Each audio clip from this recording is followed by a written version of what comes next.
I used to hear rumors when I became a council member that the agenda was being set not amongst the manager and the mayor and key members of the council, but by some other group somewhere. And I was, mind you, just an appointed council member, and I'd be looking for signs of whether or not this was some item on the agenda was pre-planned and people had knowledge of it.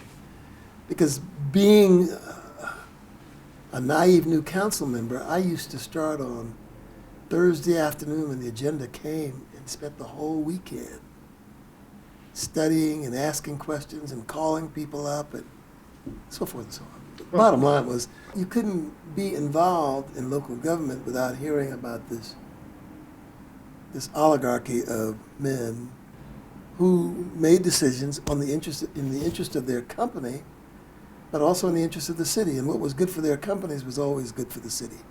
But in my first years there, I started to attend the Chamber of Commerce meetings and listen to the dynamics of what was going on and understanding how the chamber had to be constructed. And it always had to have an executive committee made up of the Belt, Duke Powers, the standard, the banks, and they had dedicated seats. You didn't have to be a genius to put it together. Yeah.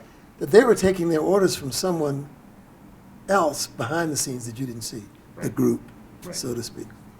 When I became mayor, I arranged with the chairman of the chamber, said, look, if we're going to do this in a more open way, why not have, and I think the press attended some of these. These were Monday morning meetings or Tuesday morning, whatever day of the week it was. We would have the chamber executive committee sit with the mayor and maybe the mayor pro tem, and we'd talk about issues.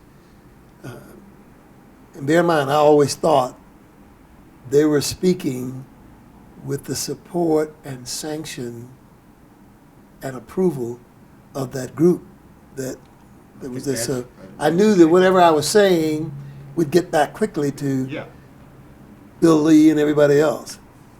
In fact, proof of that always happened if it was something contrary to what they were doing. I might get a phone call at home that said, let's have lunch somewhere, and so forth and so on. You knew it was there, and in this city, it was very important to have their support on a lot of things because they made a lot of things happen.